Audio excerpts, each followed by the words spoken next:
Well, hello everyone. John 10:22 says it was now winter, and Jesus was in Jerusalem at the time of Hanukkah, the festival of dedication. The Feast of Lights is exactly what it was. I want to thank you for watching today.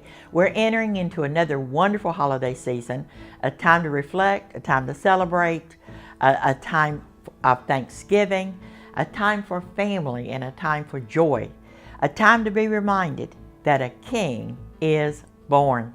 Our program today is going to be about the celebration of Hanukkah. Jesus celebrated Hanukkah. Did you know that? A lot of our people did not. So for all of our eagles that are watching this program, we hope you will be enlightened, and we give you the assurance that fighting for God, His Word, and our nation is nothing new. The Maccabees did it, and we're going to talk about them. It'll also let you know that what we're doing as a ministry in prayer, fasting, and taking a stand for God, we are right on target where our nation is concerned. So now I want you to call your friends. I want you to tell them Faye is on. It's time to learn about when darkness and light meet at full force, and what we do during that time determines victory or defeat in the year to come. It's a great program. I am Faye Hardin, and this is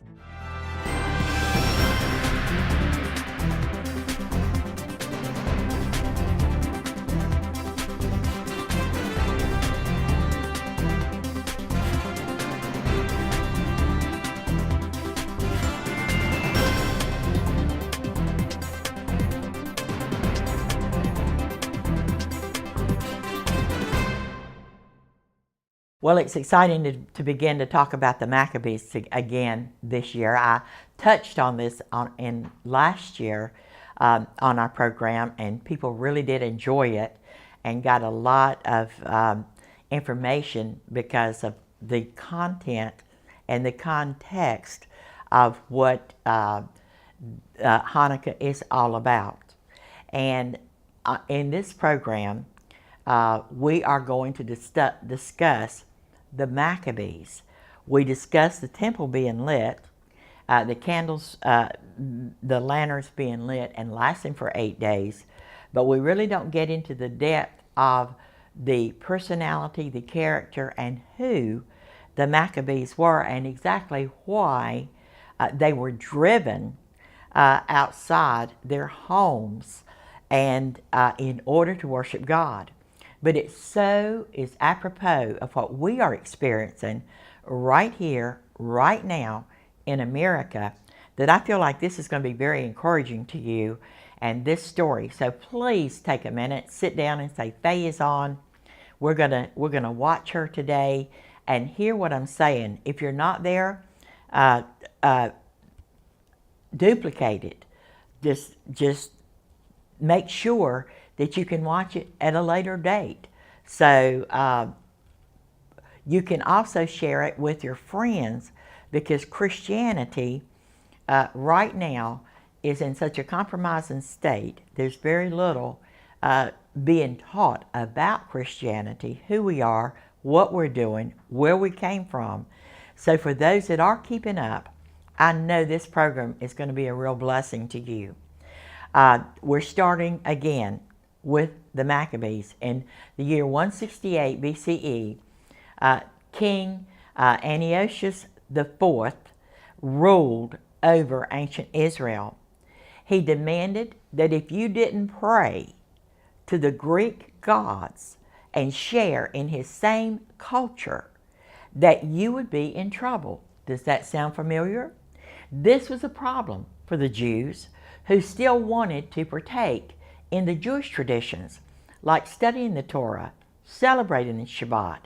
And this made some of the Jewish people so angry that they decided to disobey the king. They went against their ruler.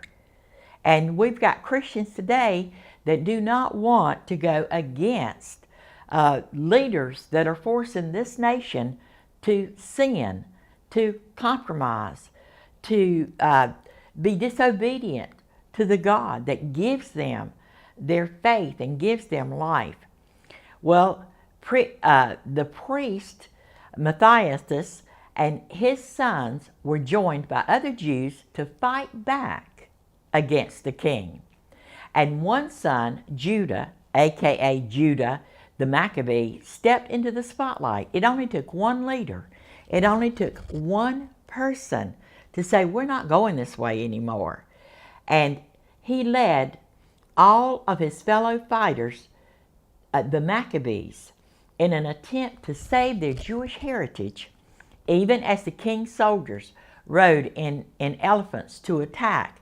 The Maccabees stayed strong, and they drove them right out of Jerusalem, even though the king dared them to go back to their traditions, back to serving their living God. They fought him back, and even though the king's army was stronger than the Maccabees won. And upon their victory, the Maccabees cleaned up the temple. They decided to light a menorah, an oil-burning lamp, which we have here today, a replica. We have a menorah. It's candles, not oil burning. I wish it were. And as the story goes, they only had enough oil to burn for 1 day. But miraculously, the oil lasted for 8 days and 8 nights. This is why we celebrate Hanukkah for 8 days, lighting another candle in the menorah each night to remember the miracle and the triumph of the Jews. Hanukkah today is still prophetic. The date of Hanukkah for 2015 begins at sunset on Sunday, December 6th, and ends on Monday, December 14th. So I'm going to share with you now, I just gave you a summary, just in case people wouldn't watch the entire program. You would still get the gist and the summary of what we're going to be talking about today. And I do believe that we have the quality of viewers that will understand and will appreciate this kind of depth of a program. And we appreciate our viewers. So the story of Hanukkah, it goes like this. Under the Syrian rule more than 2,000 years ago, there was a time when the land of Israel was part of the Syrian Greek Empire. Syria is in our news so much today. We see the chaos, we see the strife, we see the terror, we see the terrorism, the barbarism, and it is absolutely an absolute mess under the umbrella of the United Nations and the auspices of Allah and the Quran. That is the driving force right now in Syria, and take a look at its fruit. Nothing new.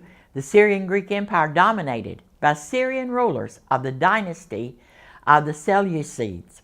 In order to relate the story that led up to Hanukkah, we can start with Antiochus III, the king of Syria, who reigned from 3538 to 3537. He had waged war with the king of Egypt over the possessions of the land of Israel. Antiochus III was victorious, and the land of Israel was annexed to his empire. At the beginning of his reign, he was faithfully disposed toward the Jews and accorded them some privileges. Later on, however, when he was beaten by the Romans, compelled to pay heavy taxes, the burden fell upon the various peoples of the empire, who were forced to furnish the heavy gold and was required of him by the Romans. When Antiochus died, his son, Seleucus IV, took over and further oppressed the Jews. Added to the trouble from the outside, when the grave perils that threatened Judaism from within, the influence of the Hellenists. These are the witches. This is the mother of heaven. These are the goddesses, the false god, the false worship, the people who accepted idol worship and the Syrian way of life. No different from Islam, forced Allah, even though they don't even know which Messiah they're supposed to be serving, and they will kill each other because they have a specific Messiah and everybody has it, or they die and they justify the Quran scriptures for the sake of murdering. The Quran, they use it, they abuse it, and many people who go by the Quran overlook it, but they still know the teachings of the Quran. The high priest foresaw the danger of Judaism from the penetration of the Syrian Greek influence into the Holy Land. For in contrast to the idea of outward beauty held by the Greeks and the Syrian, Judaism emphasized truth. It emphasized moral purity as commanded by God in the Holy Torah. The Jewish people could never give up their faith in God and accept the idol worship of the Syrians. So therefore, the king opposed to any attempt on the part of the Jewish Hellenists to introduce Greek and Syrian customs into the land. The Hellenists hated him. One of them told the king's commissioner that the treasury of the temple, there was a great deal of wealth. The wealth in the treasury consisted of the contributions of half a shekel, made by all adult Jews annually. This was given for the purpose of the sacrifices on the altar, as well as for fixing and improving the temple building. Another part of the treasury consisted of orphans' funds, and they were deposited for them until they became of age. Seleucus needed money in order to pay the Romans. He sent his ministers to take the money from the treasury of the temple, and in vain did the high priest beg him not to do it. Heladros did not listen and entered the gate of the temple, but suddenly he became pale with fright. The next moment he fainted, fell to the ground, and afterwards came to, he did not dare to enter again. The madman Antiochus, a short time later, Seleucus was killed, and his brother Antiochus IV began to reign over Syria. He was a tyrant, a rash, an impetuous nature, contemptuous of religion and the feelings of others. And I'm going to finish this in just a moment. I'm going to take a break because I want to show you how a government so determined to eradicate Judaism, to force people not to worship God, who went from one king to the next king with the sole purpose of forcing the occult, anti-gods, the worship of demons and devils on the Jewish people until one day they said no more. Stay tuned. You want to hear the end. I'll be right back. Hi, I'm Faye Hardy, and I'm preparing our intercessors to assume the responsibility God's given us in 2016. Blanket America with the gospel. Don't miss this month's Partner's Gift, Faith to Move Mountains. This is by Judge Hal Morris, an attorney and counselor at law in Georgia. He's also a judge. It's a powerful book. You have to grow to be an intercessor. For those that'll give a $50 monthly gift, we need partners. We want to send you this month's Partner's Gift, Faith to Move Mountains. You've got to build your faith. Or if you would just like to make a one-time gift of $100 and ask for Faith to Move Mountains and become one of our prayer warriors that's going to take America for God.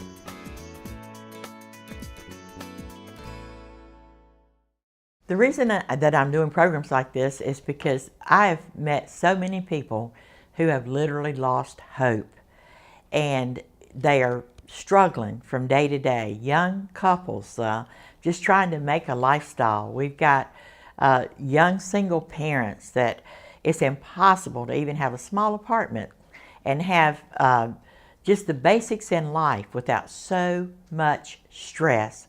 So what I'm trying to do is relate to our audience and to our intercessors that we are not the first that's had to fight for our faith.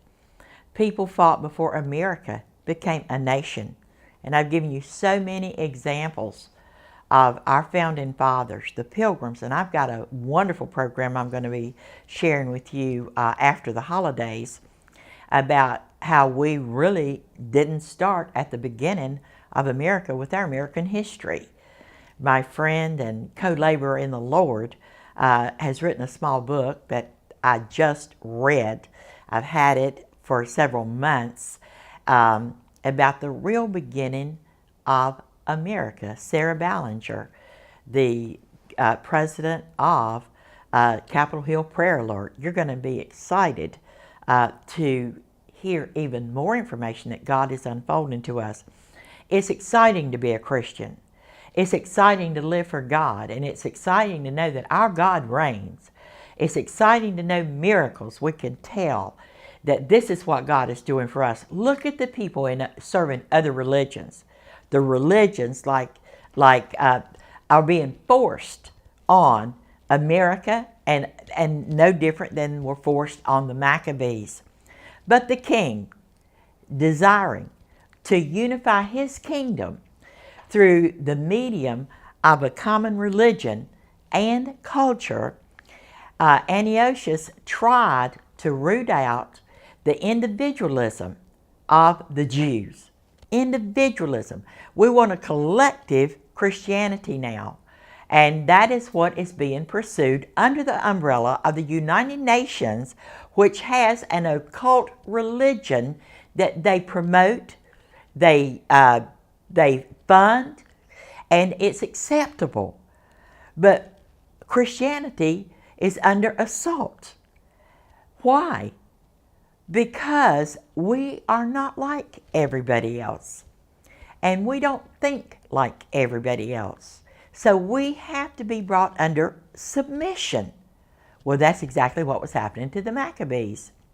The king removed the righteous high priest from the temple in Jerusalem, and in his place installed Jochanan's brother Joshua, who loved to call himself by the Greek name of Jason. For he was a member of the Hellenist party. He was a member of the occult.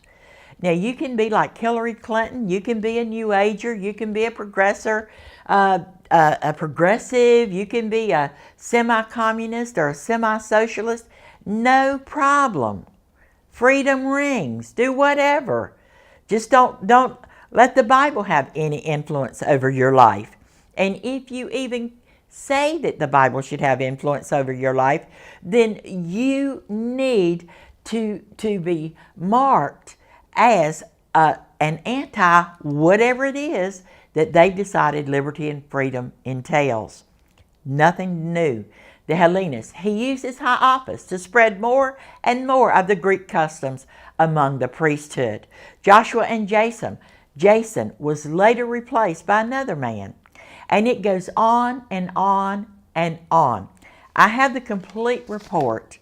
If you would like to email me, write my office, call and say, Faye, I want the complete story. It really is a story of history. And we'll send it to you if you'll cover the cost of the postage and handling, basically, and the copies. Just let me know. But because of time, I've got to fast forward and get to the end. What happened was the Maccabees took on the regime, and they refused to bow down, and they were victorious in all of their battles. But just being in a political battle didn't change anything. And what happened is when they were told to return to Jerusalem, liberate it, they entered into the temple, they cleared it of the idols that were placed there by the Syrian Vandals, and Judah and his followers built a new altar. That's what we've got to do in this country. We've got to build a new altar. My program at the end of the year, don't miss it. We have a vision for 2016. We tore down Satan's altars this year. We tore them down through our marches in Washington, through our intercessors, through our Saturday conference calls, through building our network into a massive, powerful prayer network for this country. Focused, united, understanding the issues. Eagles coming on board from all over the United States. Partners from all over the United States are joining us. And we're going to do more next year than we did this year, but in a different manner. So what the Maccabees did, they built a new altar when he dedicated the 25th of the month of Kislev. Now, the 25th month of Kislev, the American calendar, is actually December the 25th. Actually, on December the 25th, Jesus lit a candle. I believe that is his birthday. I believe the Feast of Dedication, the Feast of Lights, is the day that Jesus was born, and he lit his own birthday candle. You might not believe that, and I know there's a lot of different opinions, so don't write me and say, oh, there's no way you could do this. Just think about it for a minute. Kislev 25 is December 25th. And it was in the year 3622. Since the golden menorah had been stolen by the Syrians, the Maccabees now made one of the cheaper metals, and when they wanted to light it, they found only a small cruse of pure olive oil bearing the seal of the high priest. It was sufficient to light only for one day, but a miracle of God, it continued to burn for 8 days until the new oil was made available. There's more to the story.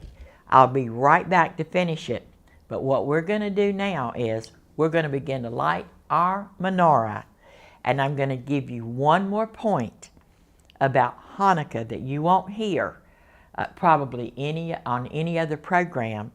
And that what does it have to do with light and darkness?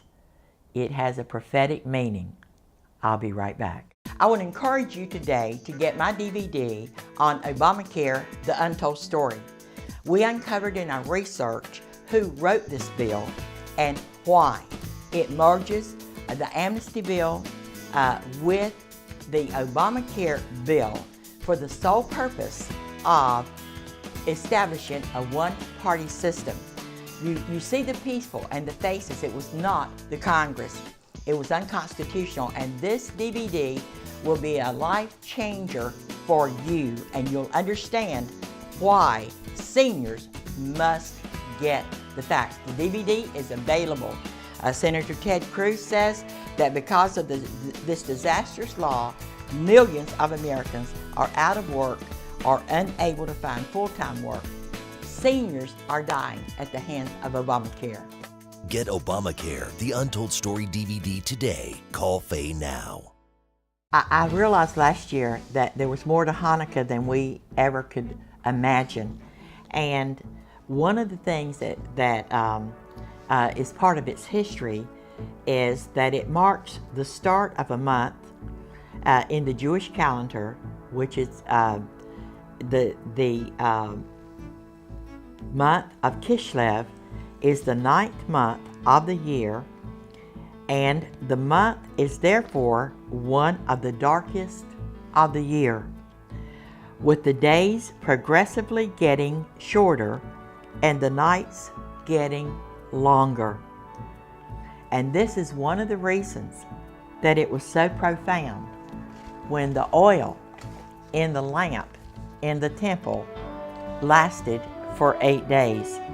So I want us to I've lit our the Messiah's candle. So every day for 8 days, you will light, actually it's 9 because you light Yeshua's candle. Every day you go to your menorah, and you can find them in discount stores that are bulbs, like Christmas bulbs. And I usually have one of those in my window during Hanukkah. because I want light to dispel the darkness. So every day for 8 days, you will light a candle to dispel the darkness. Last year, on New Year's Eve, we called out every state in the United States on an all-night prayer call, and we lit a candle over every state in the United States, praying for them that the darkness would be dispelled and the light would come forth. That originates in the celebration of Hanukkah. There are other things that I think you'd like to know about Kislev, because I've been teaching Hebrew months, some of their meanings, what happens during those months based on the creation of the universe. It is a month of dreams, and the month of Kislev, sometimes called the month of dreams, because the Torah portions of this month contain more dreams than any other. It's a month of hope. Some of the commentators think the name Kislev comes from a root that means trust or hope. So we're going to light another candle. And if our program has been a blessing to you, I wish you would let us know. But take time. You don't have to have a menorah. You can just light a candle 8 days in a row to dispel the darkness. We really want to hear from you as a ministry. We need your support. America needs your support. Our vision for 2016 is going to require many, many new partners. Think about your giving in 2016. Think about America. I want the hope of God to come into the hearts of my viewers, and we are going to have a plan to blanket this nation with the gospel. The things that God has shown us this year, the chaos we've gone through, the corruption in our government, the poverty that has become glorified in our nation. It is not God's will, and this nation is not what it's being presented to be to the world. This is a nation, one nation under God. Have a great and blessed Hanukkah. Faye wants to hear from you. Her desire to see America come out of exile is raising up one of the most powerful, informed, anointed, and united prayer networks in America for America. She is organizing Christians for the U.S. Constitution to give uncompromising believers back their voice and witness. If this program has blessed you and you believe in what Faye is doing, contact her, pray with and for her, partner with her. She would love for you to host an Insight rally in your church or city. Organize an Intercessors with Insight prayer team or join one. For a complimentary pocket-sized constitution or Faye's fax, call or email Faye 407-265-0700 or faye.usainsight@gmail.com. Write Insight USA, P.O. Box 917689, Longwood, Florida 32791.